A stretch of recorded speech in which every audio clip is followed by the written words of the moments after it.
Ma mère m'a dit que je n'étais pas invité à leur croisière après que je leur ai acheté une maison à 400 000 $. Alors, je l'ai vendue pendant qu'ils étaient partis.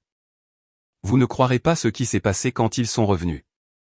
Le SMS est arrivé alors que j'étais coincé dans les embouteillages sur l'I 25, le soleil de l'après-midi se reflétant sur la voiture devant moi. Sur le siège passager se trouvait un petit sac cadeau joyeusement emballé. À l'intérieur se trouvait une paire de boucles d'oreilles en coquillage, de délicats crochets en argent retenant de minuscules coris nacrés. Je les avais achetés pour que ma mère les porte pendant la croisière familiale. Elles ressemblaient à ce que quelqu'un porterait sur un balcon, en respirant l'air salin. Je pouvais déjà l'imaginer sourire, en toucher une, et peut-être même me dire pour une fois que j'avais bon goût. Mon téléphone a vibré contre la console. J'ai jeté un coup d'œil, m'attendant à un rappel pour une réunion de travail ou peut-être à un message d'un ami. C'était de ma mère. J'ai souri avant même de le lire. Puis je l'ai lu. Tu ne viens pas. Papa veut seulement la famille. C'était tout. 7 mots. Pas d'excuses, pas d'explication, juste un rejet plat et froid. Mon sourire s'est évanoui. Mon souffle s'est coupé dans ma poitrine. J'ai relu les mots, pensant que mes yeux me jouaient des tours. C'était peut-être une faute de frappe. Peut-être qu'elle voulait l'envoyer à quelqu'un d'autre. Mais c'était bien là, sous son nom. Une phrase propre et brutale. La croisière que j'avais payée. Celle que j'avais passé les 6 derniers mois à planifier, jusqu'aux réservations pour le dîner. Celle que j'avais entièrement financée avec mon chèque de prime de travail. Celle pour laquelle j'avais enchaîné les nuits blanches pendant des semaines pour la mériter. Les vacances de rêve de ma famille, financées par moi, et je n'étais plus invité. La voiture derrière moi a klaxonné. J'ai levé les yeux et j'ai vu que le feu était passé au vert. Mes mains tremblaient sur le volant. J'ai appuyé sur l'accélérateur, mon pied me semblant lourd et déconnecté de mon corps. Le sac cadeau sur le siège à côté de moi a soudainement semblé pathétique. Les boucles d'oreilles en coquillage ressemblaient à une plaisanterie. J'ai conduit, mais je ne savais pas où j'allais. J'ai juste suivi le flux de la circulation, mon esprit complètement vide, à l'exception de ces 7 mots qui tournaient en boucle. Papa veut seulement la famille. L'implication était si claire qu'elle m'a fait l'effet d'une gifle. Je ne faisais pas partie de la famille. Pas de la vraie famille, en tout cas. J'étais le fournisseur, le facilitateur, le compte bancaire. J'étais la personne qu'on appelait quand on avait besoin de quelque chose, pas celle qu'on voulait avoir à ses côtés pour en profiter réellement. Je m'appelle Millie Miller. J'ai 33 ans. J'habite dans un appartement à Denver que j'ai acheté moi-même. Et toute ma vie, j'ai essayé d'être une bonne fille, une bonne sœur, une bonne personne. Je pensais qu'être bon signifiait être généreuse. Je pensais que l'amour était quelque chose que l'on prouvait par des actions, du soutien, des sacrifices. Mais assise dans ma voiture à fixer ce SMS, j'ai enfin compris que ce n'était pas de l'amour. C'était une transaction. Et la transaction était terminée. Ils avaient ce qu'ils voulaient. Ils n'avaient plus besoin de moi. C'est à ce moment-là que le brouillard dans lequel je vivais depuis 3 décennies a enfin commencé à se dissiper. C'est le moment où j'ai réalisé que mes parents ne me voyaient pas comme une fille qu'ils aimaient, mais comme une ressource qu'ils pouvaient exploiter. J'étais leur fonds d'urgence, leur filet de sécurité, leur billet pour une vie meilleure. Et maintenant que le billet avait été poinçonné, ma présence n'était plus requise. Elle était même, en fait, un inconvénient. Avant que je vous raconte comment tout a basculé, aimez et abonnez-vous. Laissez un commentaire. Depuis où regardez-vous? En grandissant, je pensais que l'amour s'écrivait S-A-U-V-E-T-A-G-E. Toute mon enfance s'est construite autour de l'idée que mon rôle dans la famille Miller était d'être celle qui répare, la responsable, la petite adulte qui nettoyait les dégâts qu'elle n'avait pas causés. Cela a commencé petit. Ma jeune sœur, Vanessa, cassait une lampe, et c'est moi qui prenais le blâme parce que je savais que mes parents étaient déjà stressés par l'argent, et les larmes de Vanessa étaient plus convaincantes que les miennes. J'ai appris très tôt qu'un sacrifice silencieux était plus facile qu'une confrontation bruyante. Le premier grand sauvetage a eu lieu quand j'avais 16 ans. La petite entreprise de construction de papa, celle dans laquelle il avait versé toute sa vie, a fait faillite. La récession de 2008 a frappé notre famille comme un ouragan. Je me souviens du silence qui s'est abattu sur la maison. Le téléphone sonnait et mes parents le fixaient sans répondre. La tension était si épaisse qu'on pouvait à peine respirer. Papa passait ses journées sur le canapé à regarder la télévision sans le son, tandis que maman essayait d'étirer une boîte de pâtes pour faire 3 repas. Je cumulais 2 emplois à temps partiel après l'école. L'un dans un restaurant de quartier graisseux, l'autre à mettre en rayon dans une épicerie. Mes chèques de paie n'étaient pas grand-chose, mais pour moi, ils représentaient tout. Ils étaient mon billet pour une voiture d'occasion, pour les frais d'inscription à l'université, pour une vie en dehors de ma petite ville étouffante.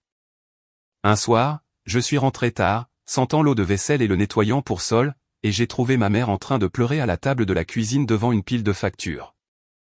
Le tampon orange de dernier avis semblait briller sous la lumière tamisée. Sans réfléchir, je suis allé dans ma chambre, j'ai sorti la liasse de billets que j'avais économisée sous mon matelas et je l'ai posée sur la table à côté d'elle. Il y avait plus de 5 $. C'était tout mon monde. Elle a regardé l'argent, puis elle m'a regardé, et son expression n'était pas de la gratitude. C'était un étrange mélange de soulagement et de honte. « Oh, Milly » a-t-elle chuchoté. « Tu ne devrais pas avoir à faire ça », mais elle l'a pris. Elle ne m'a jamais remboursé. C'est devenu une habitude. J'étais le plan d'urgence.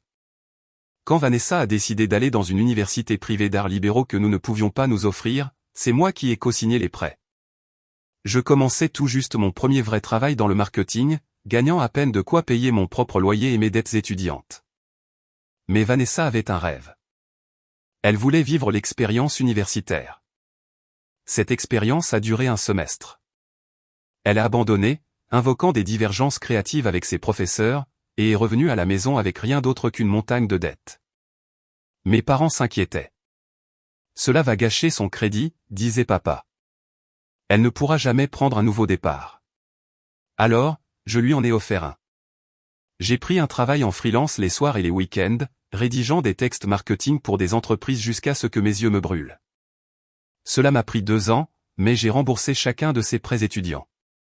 Mon remerciement a été d'entendre Vanessa me dire que j'avais de la chance d'être doué avec l'argent, comme s'il s'agissait d'un passe-temps et non d'une nécessité brutale. Elle n'a jamais décroché un emploi à temps plein. Elle passait d'un projet passionnel à un autre, tous financés par mes parents, eux-mêmes souvent financés par moi. Chaque urgence familiale devenait d'une manière ou d'une autre mon urgence. Chaque facture imprévue atterrissait entre mes mains. Et chaque fois que j'aidais, le merci arrivait avec une autre demande déjà attachée. Il ne m'appelait pas Milly, il m'appelait la responsable. Et pendant des années, j'ai porté ce titre comme un badge d'honneur. Je pensais que cela signifiait qu'il me faisait confiance, qu'il me voyait comme quelqu'un de capable et de fort. Je n'avais jamais réalisé que « responsable » était juste leur code pour « pratique ». J'étais le distributeur automatique de la famille, et mon code secret était la culpabilité. Après l'université, j'ai travaillé sans relâche. J'ai tout investi dans ma carrière en analyse marketing. J'étais doué pour ça. Je pouvais voir dans les données des schémas que d'autres manquaient. J'ai gravi les échelons rapidement, j'ai obtenu des promotions et des primes. J'ai acheté mon premier appartement à 29 ans. J'avais un plan de retraite et un compte d'épargne. Je me construisais une vie dont mes parents ne pouvaient que rêver, et je pensais qu'ils seraient fiers. Au lieu de cela, ma réussite semblait les irriter. C'était comme si ma stabilité mettait en lumière leur manque de stabilité, et ils m'en voulaient pour cela. Lors des dîners du dimanche, maman regardait mon appartement propre et moderne et disait des choses comme « L'argent change les gens, Milly. Ça peut les rendre froids. » Papa hochait la tête en signe d'accord, ajoutant « N'oublie pas d'où tu viens. » Je ne l'avais jamais oublié. C'était bien là le problème. Je n'avais jamais oublié le regard de ma mère à cette table de cuisine. Je n'avais jamais oublié le silence de mon père sur le canapé. Je n'avais jamais oublié ce sentiment que si je ne maintenais pas tout ensemble, tout s'effondrerait. C'est pourquoi, lorsque l'idée d'une croisière familiale a été évoquée, je n'ai pas hésité une seconde. C'était une autre chance de les sauver, de réparer les choses, d'acheter leur bonheur, et peut-être enfin d'acheter leur amour. Tout a commencé par une remarque anodine lors d'un dîner chez moi. J'avais préparé un rôti de bœuf, le préféré de mon père. Nous étions assis autour de ma table de salle à manger, celle que j'avais économisée pendant un an pour m'offrir. Pendant un instant, les choses ont semblé normales, presque paisibles. Puis ma mère a soupiré, un soupir théâtral et mélancolique qu'elle avait perfectionné au fil des ans. Elle a regardé par la fenêtre la ligne d'horizon de Denver. Vous savez, a-t-elle dit, la voix douce et pleine de nostalgie. Votre père et moi avons toujours rêvé de voir les Caraïbes. De vraies vacances en famille sur l'un de ces grands navires. Papa a parfaitement enchaîné. Il a soupiré lui aussi. Un son plus lourd, mais plus accablé. Mais les croisières coûtent cher, chérie. C'est bien au-dessus de nos moyens. Vanessa, qui faisait défiler l'écran de son téléphone, est intervenue sans lever les yeux. Ouais, ce serait sympa de s'éloigner de tout ce stress. Quel stress? Je n'en étais pas sûr. Son plus grand défi quotidien était de décider quelle émission de télé-réalité regarder. J'ai regardé leur visage, l'expression pleine d'espoir de ma mère, l'air de défaite fabriqué de mon père, le détachement désinvolte de ma sœur. C'était une performance parfaitement chorégraphiée, et j'en étais le public ciblé. Quelques années auparavant, je n'y aurais vu que du feu. Mas maintenant, avec un peu de recul, je pouvais voir les ficelles. Pourtant, une partie de moi, la jeune fille de 16 ans qui voulait juste rendre ses parents heureux, a mordu à l'hameçon. Je voulais croire que ce n'était pas un jeu d'acteur. Je voulais croire que cela pourrait être la chose qui nous réparait enfin. Je me souviens avoir souri, ressentant cette sensation familière d'être la solution. Laissez-moi m'en occuper, ai-je dit. Je viens de toucher ma prime au travail. C'était un bon trimestre. Ils ont protesté, mais c'était le genre de protestation faible et timide qui signifie en réalité, s'il te plaît, continue d'insister. Oh, non, Millie. Nous ne pourrions pas te demander de faire ça, a dit maman tout en regardant déjà papa avec une étincelle dans les yeux. C'est ton argent. Tu as travaillé dur pour l'avoir. C'est pour la famille, ai-je insisté. Ça me ferait plaisir. Nous pourrions partir tous ensemble, nous tous. Et c'était réglé. L'accord était conclu. Leurs visages se sont illuminés. Soudain, j'étais à nouveau le héros. Pour le reste du dîner, ils n'ont tari d'éloges. Ils ont adoré le rôti. Ils ont adoré mon appartement. Ils ont adoré leur fille responsable et généreuse.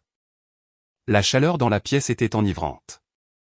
Je m'en suis imprégné, me disant que c'était à cela que ressemblait une vraie famille. La semaine suivante a été un tourbillon de préparatifs. J'ai passé des heures chaque nuit sur les sites de croisière à comparer les itinéraires, lire les avis et trouver le navire idéal. Je n'ai pas seulement réservé des billets ordinaires. J'ai réservé ce qu'il y avait de mieux. J'ai pris 6 billets au total, pour maman, papa, Vanessa, son petit ami intermittent, Brandon, ainsi que mon oncle et ma tante, que ma mère insistait pour ne pas laisser de côté. J'ai surclassé leur cabine pour qu'ils aient des balcons donnant sur l'océan. J'ai réservé des excursions à chaque escale, plongée avec tuba aux Bahamas, exploration de ruines antiques au Mexique, tyrolienne dans une forêt tropicale en Jamaïque. J'ai prépayé des forfaits de restauration premium pour qu'ils puissent manger dans les restaurants de viande haut de gamme et les restaurants italiens à bord. J'ai ajouté des forfaits Wi-Fi et des passes boissons illimitées. J'ai pensé à tout. Je voulais que ce soit parfait, un souvenir si sans faille qu'il effacerait tous les mauvais. Le total s'élevait à $21 840. $21 840. J'ai fixé ce chiffre sur mon écran pendant un long moment avant de cliquer sur « Confirmer le paiement ». C'était plus que ce que j'avais jamais dépensé pour quoi que ce soit, à l'exception de la compte de mon appartement. C'était une part importante de mes économies. Mais en tapant mes informations de carte de crédit, je me suis dit que cela en valait la peine. C'était un investissement dans ma famille. C'était ma chance de me connecter enfin véritablement avec eux, de me sentir intégré à quelque chose au lieu d'être simplement la personne qui finance depuis les lignes de touche. J'ai transféré les emails de confirmation et les reçus de réservation dans la discussion de groupe familial. J'ai attendu les appels téléphoniques enthousiastes, la pluie de points d'exclamation, un message disant « Merci, Millie. C'est la chose la plus merveilleuse que l'on ait jamais faite pour nous. » Quelques minutes plus tard, mon téléphone a vibré. C'était un message de maman. Un simple emoji cœur rouge. C'était mon remerciement. C'était tout ce que j'ai eu. Pour $21 000 et l'espoir d'une vie, j'ai reçu un minuscule cœur numérique. Et, imbécile que j'étais, je me suis dit que c'était suffisant. Un mois avant la croisière, j'ai décidé de leur envoyer un petit cadeau d'avant-vacances. J'ai trouvé un site de broderie personnalisé et j'ai commandé des polos bleu marine assortis pour tout le monde. En lettres blanches soignées sur la poitrine, il était écrit Croisière de la famille Miller 2025. C'était un peu ringard, je le savais, mais je nous imaginais tous les porter pour une photo de groupe sur le pont du navire. J'aimais imaginer cette photo posée sur ma cheminée, une preuve tangible que nous étions une famille heureuse. Je les ai emballés soigneusement dans un carton et je l'ai envoyé à l'adresse de mes parents. Quelques jours ont passé. Je n'ai rien entendu. Je me suis dit qu'ils étaient simplement occupés. Peut-être voulaient-ils me remercier en personne. Mais un œuf froid et silencieux se formait dans mon estomac. J'ai vérifié le numéro de suivi. Le colis avait été livré il y a 2 jours. Toujours le silence. Puis, le lendemain matin, mon téléphone a vibré avec le SMS qui a fait voler mon monde en éclats, celui que j'ai vu alors que j'étais bloqué dans les embouteillages, tu ne viens pas. Papa veut seulement la famille. Ma première pensée a été que ce devait être une blague. Une blague vraiment méchante et pas drôle, mais une blague quand même. Le sens de l'humour de mon père pouvait être brutal.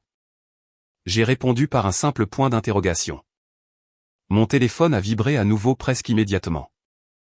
Un autre message de maman, ce sera moins gênant comme ça. Vanessa a besoin d'une pause. Moins gênant? Qu'est-ce que cela pouvait bien vouloir dire? Mon cœur a commencé à battre la chamade contre mes côtes. Mes mains étaient froides. Vanessa avait besoin d'une pause. Une pause de quoi? Elle n'avait pas travaillé dans un vrai emploi depuis 3 ans. Sa vie entière était une pause, payée par moi.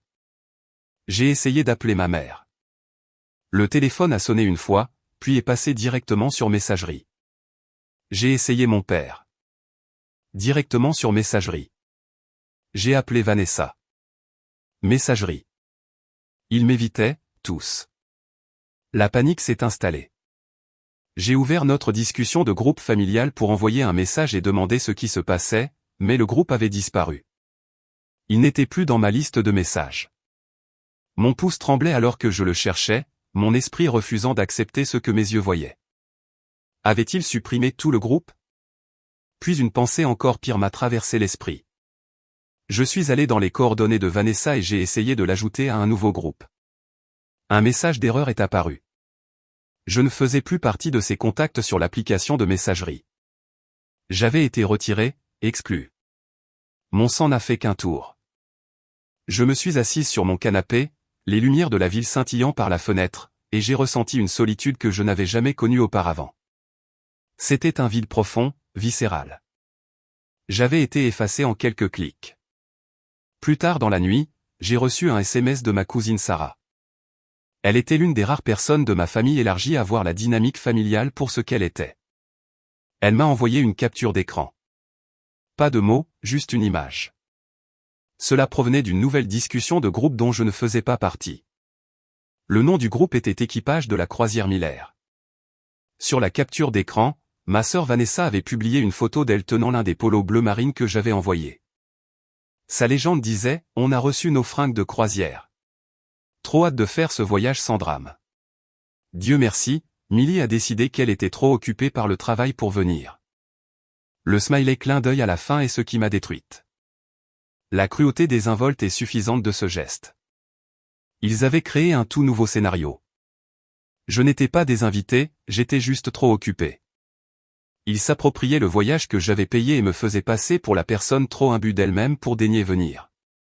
La croisière que j'avais payée, les cabines que j'avais surclassées, les excursions que j'avais minutieusement choisies, et je n'étais pas invité. Je suis resté assise sur mon canapé toute la nuit, la lumière bleue de l'écran de mon ordinateur portable éclairant les factures et les confirmations de réservation. Tout était là, répété, facturé à Millie Miller, titulaire de la carte Millie Miller, email de contact milliemiller@email.com. Chaque détail de leurs vacances de rêve était lié à mon nom, à mon argent, à mon travail. Je n'ai pas pleuré. La blessure était trop profonde pour des larmes. C'était une rage froide et dure qui s'est installée au plus profond de mes os. J'ai regardé mon nom sur ces documents et quelque chose a basculé en moi. Ils m'avaient poussé dehors. Ils avaient fait de moi la méchante de leur histoire. Il pensait pouvoir tout me prendre puis me jeter comme un déchet. Et en fixant les factures, j'ai réalisé une chose, je n'avais pas besoin de vengeance. La vengeance était désordonnée et émotionnelle. Ce dont j'avais besoin, c'était de contrôle.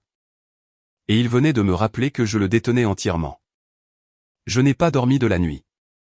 Je suis resté assise alors que le ciel passait du noir au gris, puis à un rose doux et brumeux. Quand le soleil s'est levé, j'ai ressenti un étrange sentiment de calme. La tempête émotionnelle était passée, laissant place à une clarté tranquille et inébranlable.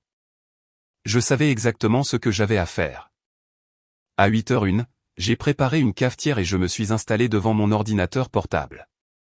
J'ai ouvert l'email de confirmation de la croisière et j'ai trouvé le numéro du service client de l'agence de voyage par laquelle j'avais réservé. J'ai pris une profonde inspiration, j'ai bu une gorgée de café et j'ai composé le numéro. Une voix chaleureuse a répondu « Merci d'appeler Oceanic Getaway. Ici Brenda. Comment puis-je vous aider aujourd'hui ?» J'ai pris une voix douce et polie, dénuée de toute la colère qui bouillonnait en moi. « Bonjour Brenda. Je m'appelle Millie Miller. Je vous appelle au sujet d'une réservation que j'ai faite pour la croisière de la famille Miller. Numéro de confirmation 74B3 1982. » On a entendu le léger cliquetis d'un clavier. « Oui, mademoiselle Miller. J'ai votre réservation sous les yeux. Un groupe de 6 personnes à destination des Caraïbes de l'Est à bord du Starlight Serenity. Ça a l'air d'être un voyage magnifique. Comment puis-je vous aider ? Je dois apporter quelques modifications à la réservation, ai-je dit calmement. Bien sûr, a-t-elle répondu. Que aviez-vous en tête ? C'était le moment, le point de non-retour.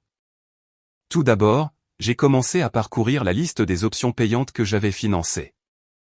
Je devais annuler les forfaits de restauration premium pour tous les passagers. Pour les 6, mademoiselle Miller, a demandé Brenda, une pointe de surprise dans la voix. Pour les 6, ai-je confirmé. Ils utiliseront simplement le buffet principal et les salles à manger gratuites. Autre clic de souris. Très bien, c'est retiré. Le remboursement de 1880 $ sera crédité sur votre carte enregistrée sous 3 à s'effondrer jours ouvrables. Une petite décharge de satisfaction m'a traversé. Parfait. Ensuite, je dois annuler les forfaits Wi-Fi Premium et les passes boissons illimitées pour tous les passagers. D'accord, a dit Brenda, sa voix étant désormais purement professionnelle.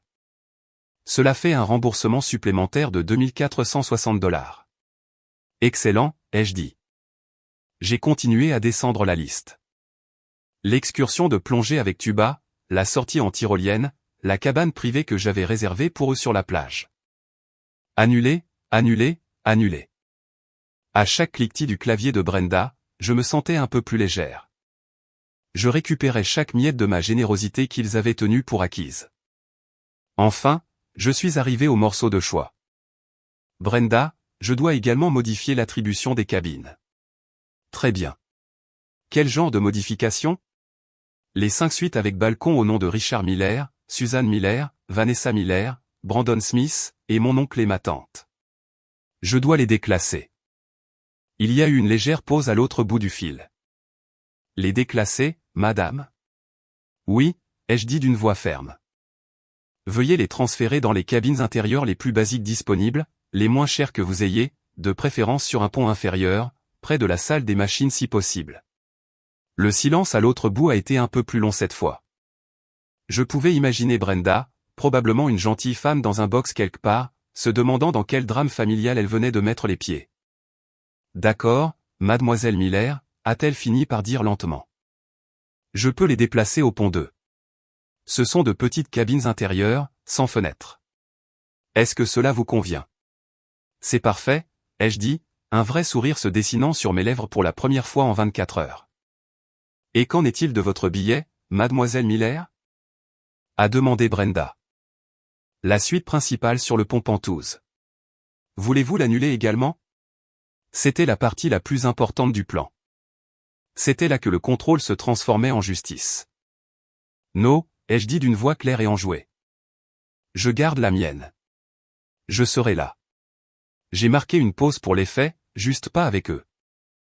Les 2 semaines entre mon appel téléphonique et le jour de la croisière ont été les plus calmes de ma vie. Je m'attendais à une tempête. Je m'étais préparé à un barrage d'appels furieux, de SMS colériques, ou même à une visite surprise de mes parents exigeant de savoir ce que j'avais fait. Mais il n'y a rien eu, juste un silence profond et déroutant. C'était comme si, en me retirant de leur projet de vacances, ils m'avaient tout simplement retiré de leur vie entière. Ils n'avaient aucune idée que les plans avaient été modifiés, que leur voyage de rêve avait été méthodiquement démantelé. Ils flottaient dans une ignorance béate, et je les laissais faire. L'embarquement à Miami a été une expérience surréaliste. J'avais toujours voyagé en famille ou avec des amis, dans un brouhaha constant de bavardage et d'organisation. Cette fois, j'ai gravi la passerelle seul.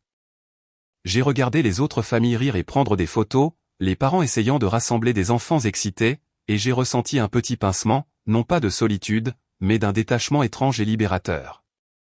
Je n'étais responsable du bonheur de personne d'autre que du mien. Cette pensée était si nouvelle qu'elle en était presque saisissante. Mon nom figurait sur le manifeste pour la suite principale du Penthouse.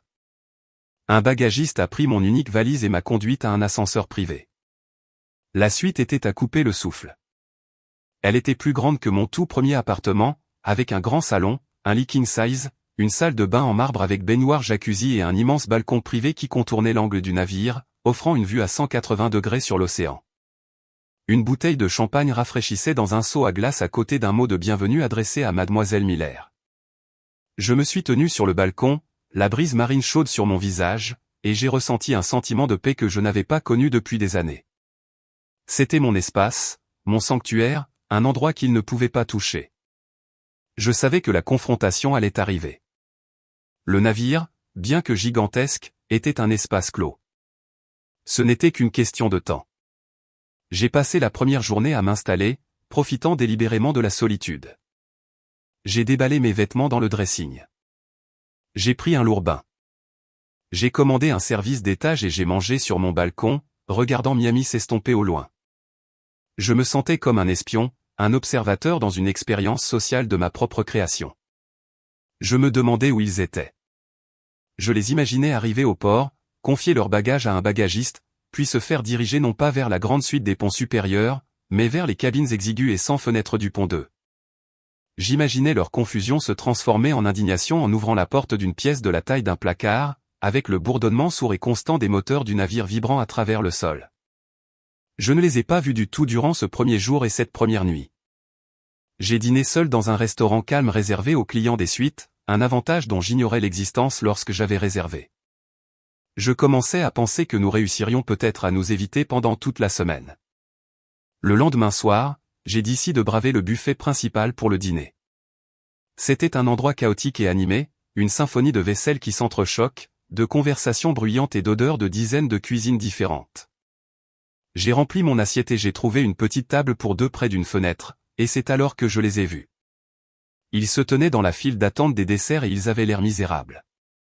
Le visage de mon père était un nuage de colère. Ma mère semblait stressée et épuisée, les épaules affaissées. Vanessa se plaignait, gesticulant grandement, l'expression pleine d'un dégoût total. Même de l'autre côté de la pièce, je pouvais ressentir le nuage toxique de leur déception. Ma mère a été la première à m'apercevoir. Ses yeux ont balayé la pièce puis se sont fixés sur les miens. Elle s'est figée complètement, la main suspendue au-dessus d'une part de gâteau au chocolat. Son visage est devenu pâle, un masque de choc pur et absolu. Elle a poussé mon père du coude, qui a suivi son regard, les yeux plissés, la mâchoire serrée. Il avait l'air moins surpris que furieux, comme si ma simple présence était un affront personnel. Enfin, Vanessa a remarqué qu'il fixait quelque chose et s'est retournée. Son visage, contrairement à celui de ma mère, a pris une teinte cramoisie profonde et laide. Ce n'était pas du choc sur son visage, c'était la honte brûlante d'avoir été prise sur le fait. Je n'ai pas détourné le regard. Je ne me suis pas caché. J'ai simplement pris une bouchée de ma salade et j'ai soutenu leur regard avec une expression calme et neutre. Ils ont eu une discussion rapide à voix basse. Puis, abandonnant la file des desserts, ils ont commencé à marcher vers ma table, formant un front uni de misère et d'indignation. Mon père a parlé le premier, d'une voix basse et grondante. « Qu'est-ce que tu fais ici ?» J'ai avalé ma nourriture et je leur ai adressé un petit sourire mielleux. « Comment ça ? Je suis en vacances. » J'ai regardé son visage, puis celui de ma mère, et enfin celui de Vanessa. Vous avez dit que le voyage était réservé à la famille, et je suis de la famille, alors me voilà.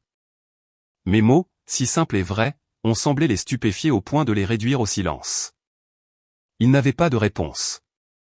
Le regard de Vanessa s'est posé sur mon poignet, où le bracelet doré, la clé d'accès pour les clients des suites, était bien visible.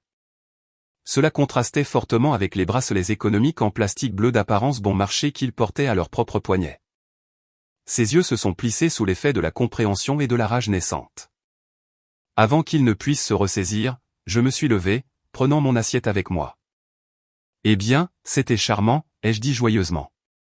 Je file voir le spectacle. Bon appétit au buffet. Je suis parti sans me retourner, sentant leur regard me brûler le dos.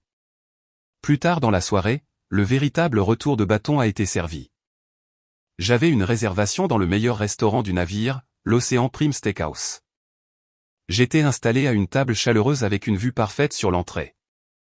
Environ une demi-heure après le début de mon repas, alors que je dégustais une délicieuse bisque de homard, je les ai vus arriver au comptoir d'accueil. Ils s'étaient mis sur leur 31, une tentative évidente de sauver leurs vacances désastreuses. Mon père portait une veste de costume, et Vanessa avait mis une robe probablement achetée avec une carte de crédit qu'elle ne pouvait pas se permettre d'honorer. L'hôtesse les a accueillis avec un sourire poli, « Bonsoir.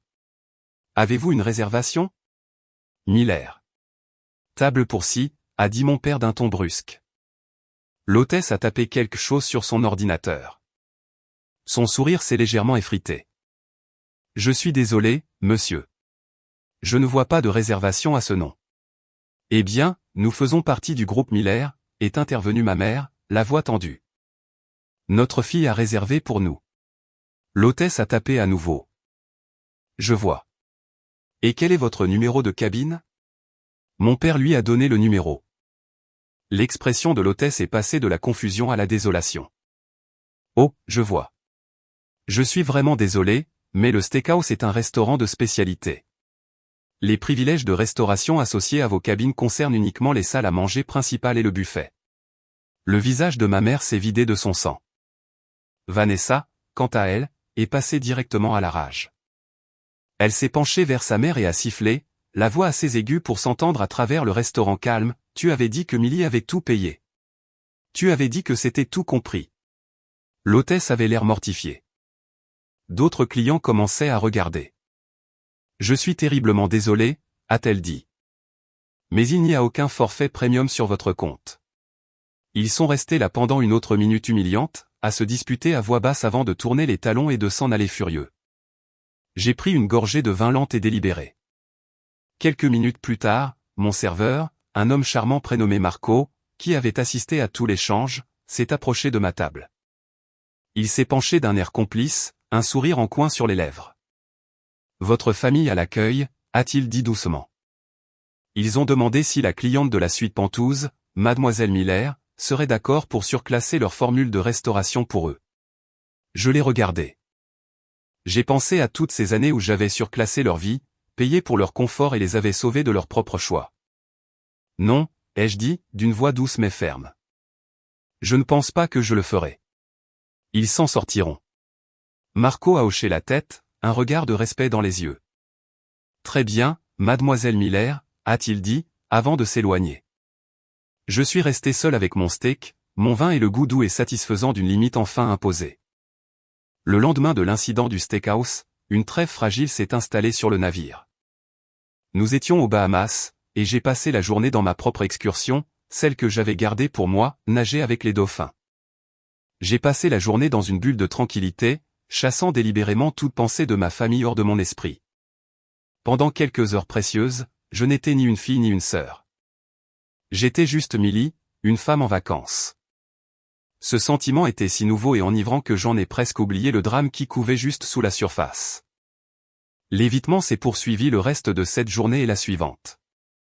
Je les apercevais de loin, un aperçu du profil en colère de mon père au casino, l'arrière de la tête de Vanessa au bar bondé du pont Lido, la silhouette affaissée de ma mère sur une chaise longue. Nous étions comme des aimants de même polarité, nous repoussant constamment dans les espaces bondés du navire. Ils m'évitaient clairement, et j'étais plus que ravi de les laisser faire. Je commençais à penser, bêtement, que le pire était passé. Le troisième jour, j'ai trouvé un coin tranquille à la piscine réservée aux adultes à l'arrière du navire. C'était une oasis de paix, un contraste saisissant avec les piscines principales bruyantes et chaotiques. J'avais une chaise longue confortable, un roman épais et un grand verre de thé glacé bien frais. Le soleil était chaud sur ma peau, et le doux tangage du navire me berçait dans un état de relaxation pure. J'étais enfin sincèrement heureuse. Et c'est bien sûr à ce moment-là qu'ils ont choisi de frapper. Je les ai sentis avant de les voir. Une ombre est tombée sur mon livre, masquant le soleil. J'ai levé les yeux et je les ai vus tous les trois debout au-dessus de moi, ma mère, mon père et ma sœur. Ils ne criaient pas. Ils étaient étrangement silencieux, leurs visages mêlant fureur et honte. Ils ressemblaient à un tribunal sur le point de rendre un verdict. Ma mère était la porte-parole. Elle se tenant au milieu, les bras croisés fermement sur la poitrine, les articulations blanchies. Sa voix, lorsqu'elle a parlé, était un murmure bas et tremblant, qui était d'une certaine manière plus menaçant qu'un cri. « Comment as-tu pu nous faire ça, Millie ?» J'ai bu une lente gorgée de mon thé glacé, mon cœur commençant à battre un peu plus vite. J'ai posé délicatement le verre sur la petite table à côté de moi et j'ai marqué la page de mon livre avant de le refermer. Je ne voulais pas qu'il me voie déstabilisé. « Je ne vois pas du tout de quoi tu parles, » ai-je dit d'une voix égale. « Je suis juste assise ici à lire mon livre. » « Ne joue pas à l'idiote, » a répliqué Vanessa en faisant un pas en avant, son visage marbré de colère. « Tu sais exactement ce que tu as fait. Déclasser nos chambres, annuler nos dîners. Nous sommes la risée de tout ce navire.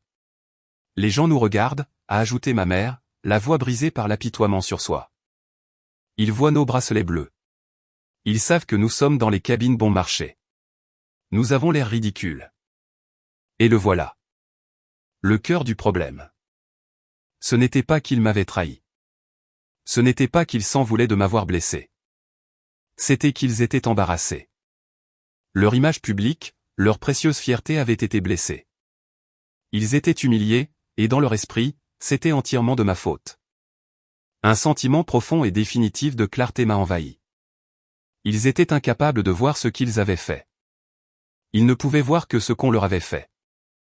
J'ai regardé ma mère, son visage déformé par un mélange de fureur et de honte, et je n'ai ressenti rien d'autre qu'une triste et vide pitié.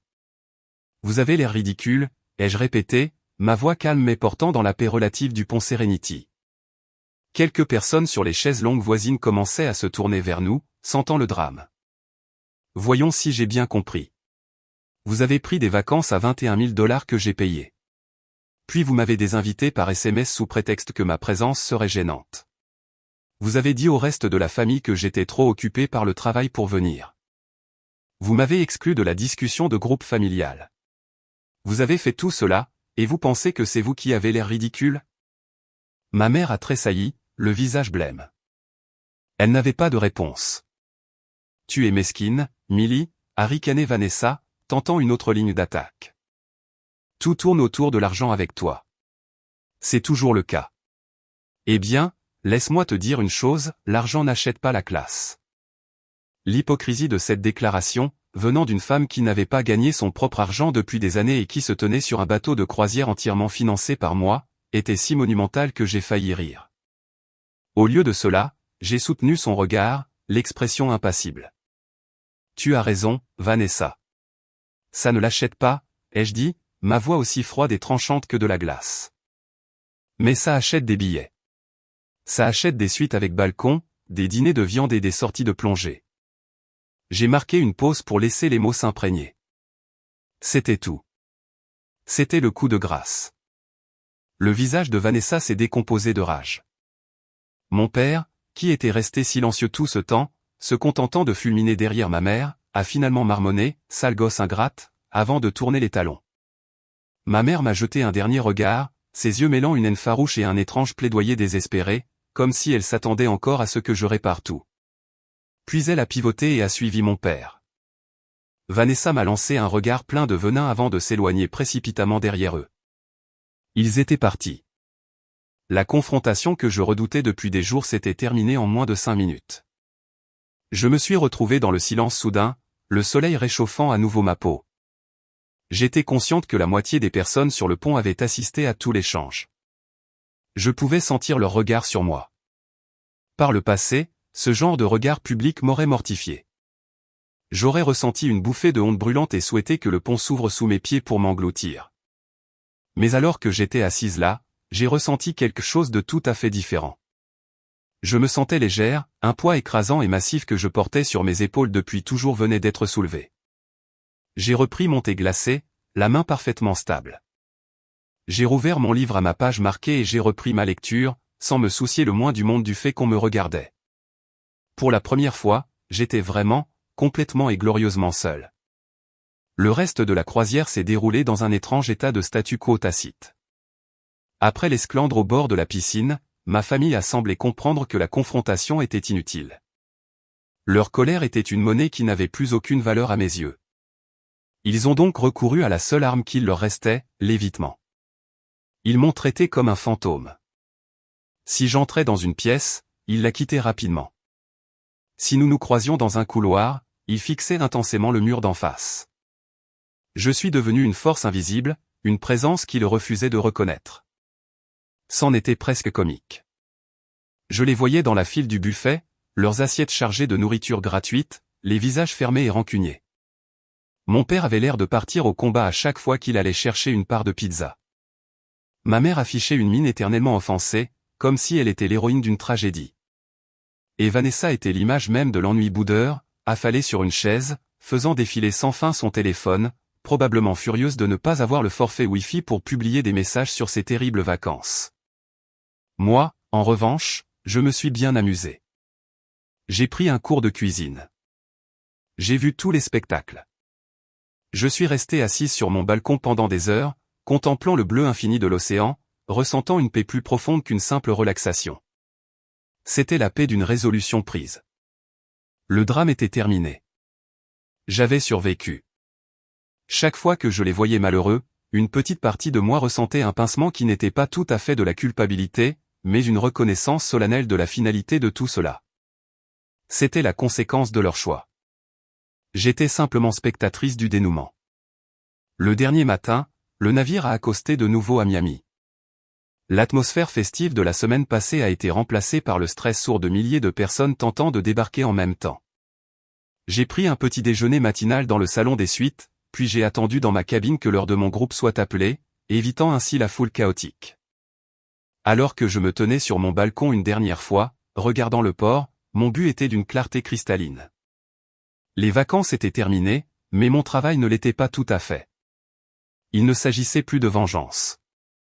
Il s'agissait de fermer toutes les portes, de verrouiller tous les comptes et de m'assurer qu'il n'y avait aucun moyen pour eux de rétablir l'ancienne dynamique. Il s'agissait d'une rupture nette. Après avoir débarqué, j'ai trouvé un café tranquille dans le terminal, commandé un café et sorti mon ordinateur portable. Tout d'abord, j'ai appelé le service de facturation de la compagnie de croisière. « Bonjour », ai-je dit d'une voix polie et professionnelle. « Je m'appelle Millie Miller. Je vous appelle au sujet de ma récente réservation de croisière numéro 74B 3982. Je dois contester plusieurs frais sur ma facture finale. » L'agent à l'autre bout du fil s'est montré professionnel. « Bien sûr, mademoiselle Miller. Pouvez-vous s'il vous plaît préciser de quels frais il s'agit ? » « Certainement, » ai-je répondu en affichant la facture originale. « Je conteste les frais de 5 excursions terrestres aux Bahamas, en Jamaïque et à San Juan. Les personnes pour lesquelles elles avaient été réservées n'y ont pas participé. Je n'avais pas besoin d'expliquer pourquoi. Les registres montreraient qu'une seule personne, moi, s'était présentée aux activités. Je vois cela en effet, a dit l'agent après un moment. Je peux procéder à un remboursement pour celle-ci. Merci, ai-je continué. Je conteste également les frais calculés au prorata pour les services premium qui faisaient partie de la réservation initiale mais qui ont été annulés avant le voyage. D'après mes relevés, plusieurs passagers se sont vus refuser l'accès à des services qui ont tout de même été partiellement facturés sur mon compte. L'agent m'a mise brièvement en attente. Lorsqu'il est revenu, sa voix était désolée. Vous avez raison, mademoiselle Miller. Il semble y avoir eu une erreur de facturation en raison des changements importants apportés à votre réservation et des problèmes que vous avez signalés. J'ai été autorisé à émettre un remboursement substantiel sur votre compte pour tous les services non fournis et à vous présenter nos excuses pour le désagrément. Il m'a cité un chiffre. C'était près de $6 000, le remboursement de la majeure partie d'un cadeau qui avait été rejeté. Merci, ai-je dit calmement. Je vous remercie d'avoir résolu ce problème. J'ai refermé mon ordinateur et bu mon café. Ce remboursement représentait plus que de l'argent. C'était une preuve. C'était la conclusion officielle et documentée qu'ils n'avaient pas participé à l'expérience que j'avais fournie. Mais je n'avais pas fini. La croisière n'était qu'une partie du réseau que j'avais tissé pour les soutenir. Je me suis connecté à ma messagerie et j'ai cherché les autres confirmations. J'ai trouvé la réservation de l'hôtel près de l'aéroport de Miami où ils devaient passer la nuit avant leur vol de retour le lendemain. C'était un bel hôtel avec piscine et restaurant, un endroit confortable pour décompresser après un long voyage. La réservation était à mon nom, garantie par ma carte de crédit. J'ai cliqué sur le lien. Un seul bouton est apparu à l'écran, annuler la réservation. J'ai cliqué sans hésiter. Un message de confirmation est apparu, votre réservation a été annulée avec succès. Ensuite, j'ai trouvé l'email concernant le service de berline privé que j'avais réservé pour les récupérer au port et les amener à l'hôtel, puis de l'hôtel à l'aéroport le lendemain matin. J'avais voulu qu'ils voyagent dans le confort et le style, qu'ils se sentent choyés jusqu'au tout dernier moment. J'ai appelé le numéro de la compagnie. Bonjour, ai-je dit. Je dois annuler une réservation pour cet après-midi. Le nom est Miller. J'ai donné le numéro de confirmation à l'opératrice. Un instant plus tard, elle a dit, d'accord, le service de transport pour le groupe Miller a été révoqué. Révoqué. Ce mot m'a semblé puissant. C'était une action finale et décisive. Tout ce qui était lié à mon nom, à ma carte de crédit, à ma générosité avait désormais disparu. Ils étaient livrés à eux-mêmes. Ils allaient sortir du terminal de croisière en s'attendant à voir un chauffeur avec une pancarte, et ne trouveraient rien. Ils arriveraient à leur hôtel en s'attendant à avoir une chambre, et se feraient refouler. Ils seraient bloqués dans une ville inconnue sans plan et sans personne à appeler pour obtenir de l'aide. Une version plus jeune de moi aurait été horrifiée par cet acte. J'aurais été rongé par la culpabilité, imaginant leur panique et leur détresse. Mais assise là, dans ce café, j'ai ressenti une paix profonde. Je ne les avais pas abandonnés, ils s'étaient détachés de moi par leurs propres actions. Je ne faisais que prendre acte de la réalité de la situation qu'ils avaient créée. On ne peut pas être banni d'une famille tout en s'attendant à ce que vous payiez leurs hôtels. On ne peut pas s'entendre dire que l'on n'est pas le bienvenu tout en s'attendant à ce que vous assuriez le transport. Ce n'était pas une vengeance mesquine. C'était la conclusion logique et nécessaire de leurs propres actes. C'était le bruit du dernier cordon financier que l'on coupe, net et définitif. La semaine qui a suivi mon retour à Denver a été l'une des plus paisibles que j'ai jamais vécues. Le silence qui m'avait tant déstabilisé avant la croisière me semblait désormais être une couverture réconfortante. J'attendais l'explosion inévitable, les appels furieux, le déluge de SMS accusateurs. Je m'attendais à ce qu'ils trouvent un moyen de me rejeter la faute pour l'hôtel annulé et le transport révoqué, de déformer l'histoire pour que je sois, encore une fois, la méchante. Mais l'explosion n'est jamais venue. Mon téléphone est resté silencieux. J'ai réalisé qu'ils ne pouvaient pas m'appeler pour hurler. Le faire reviendrait à admettre qu'ils s'attendaient à ce que je prenne soin d'eux-mêmes après m'avoir jeté. Leur fierté ne le leur permettait pas. Ils ont donc choisi le silence. Et dans ce silence, j'ai commencé à guérir. Je suis allé travailler. J'ai retrouvé des amis pour dîner. J'ai profité de la solitude tranquille de mon appartement, qui pour la première fois me semblait vraiment être mon propre sanctuaire, et non un endroit où ils pouvaient débarquer à l'improviste. Je me construisais une vie sans eux, et c'était étonnamment agréable. C'était stable. Puis, un soir, exactement une semaine après mon retour, on a frappé à ma porte. Ce n'était pas l'interphone du hall, ce qui signifiait que c'était quelqu'un qu'on avait laissé entrer dans l'immeuble. Mon cœur a fait un bond. Je me suis approché de la porte et j'ai regardé par le Judas. C'était ma mère, seule dans le couloir, les épaules affaissées, paraissant plus petite et plus vieille que je ne l'avais jamais vue. Mon premier réflexe a été de faire semblant de ne pas être là, de rester immobile en silence jusqu'à ce qu'elle abandonne et s'en aille. Ce serait le chemin le plus facile. Mais je savais que ce ne serait pas le point final. C'était une confrontation qui devait avoir lieu, le dernier fil lâche qu'il fallait attacher. J'ai pris une grande inspiration, j'ai déverrouillé le verrou et j'ai ouvert la porte. Je ne l'ai pas ouverte en grand. Je l'ai ouverte juste assez pour me tenir dans l'embrasure, mon corps formant une barrière physique. Je ne l'ai pas invitée à entrer. Elle a levé les yeux vers moi, le regard rougi et gonflé par les larmes. Elle avait l'air épuisée, vaincue. Toute la colère et l'indignation bien pensante habituelle avaient disparu. À leur place se trouvait une honte fragile et lasse. « Milly » a-t-elle dit, la voix basse et enrouée. « Maman » ai-je répondu, ma propre voix neutre. Nous sommes restés là en silence pendant un long moment. Elle attendait visiblement une invitation à entrer, à s'asseoir sur mon canapé, à mener cette conversation selon ses propres termes. Je ne la lui ai pas donnée. Je suis resté sur le pas de la porte, à attendre. Finalement, elle a semblé comprendre que les anciennes règles ne s'appliquaient plus. Elle a baissé les yeux sur ses mains, triturant la bandoulière de son sac à main. Nous sommes allés trop loin, a-t-elle admis, les mots étant un simple murmure. Pour la croisière. Pour le SMS. On s'est dit. On s'est juste dit. Sa voix s'est éteinte. Elle cherchait maladroitement une explication qui excuserait d'une manière ou d'une autre ce qu'ils avaient fait. J'aurais pu la laisser faire. J'aurais pu la laisser inventer une histoire sur la fierté de mon père ou les sentiments de Vanessa, mais j'en avais fini avec leurs histoires. Seule la vérité m'importait. Je l'ai interrompue, d'une voix qui n'était ni forte ni colérique, mais ferme et claire, coupant court à ses excuses. Vous vous êtes dit que je continuerais à payer, ai-je dit. Vous vous êtes dit que vous pouviez m'exclure de la famille, tout en continuant à bénéficier de tous les avantages de ma présence. Vous vous êtes dit que vous pouviez faire ces vacances que j'avais payées sans moi. C'est ce que vous vous êtes dit. Elle m'a regardé, les yeux écarquillés par le choc. C'était comme si j'avais lu dans ses pensées, balayant toutes ses défenses et exposant la vérité nue et laide d'entre nous. Elle ne pouvait pas le nier. Elle a lentement, presque imperceptiblement, hoché la tête. Une larme solitaire a coulé sur sa joue. Dans cet instant, j'ai vu toute la dynamique de notre famille avec une clarté douloureuse. Le silence de mon père sur le sujet, son absence sur le pas de ma porte, c'était sa fierté. Il ne pouvait pas m'affronter parce qu'il ne pouvait pas admettre ses torts. L'absence de Vanessa, c'était son sentiment que tout lui était dû. Elle ne pensait pas avoir fait quoi que ce soit de mal et ne ressentait aucun besoin de s'excuser. C'était seulement ma mère, l'orchestratrice émotionnelle, qui était venue. Non pas par un regret sincère de m'avoir blessé, mais dans une tentative désespérée de la dernière chance de réparer le système qui l'avait servi pendant si longtemps.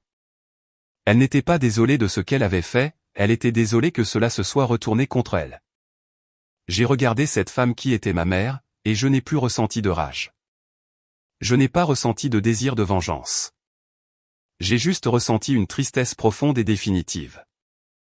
De la tristesse pour la relation que nous aurions pu avoir et pour celle que nous avions réellement eue. Je n'ai pas crié. Je n'ai pas pleuré. Je n'ai pas énuméré toutes les manières dont il m'avait blessé au fil des ans.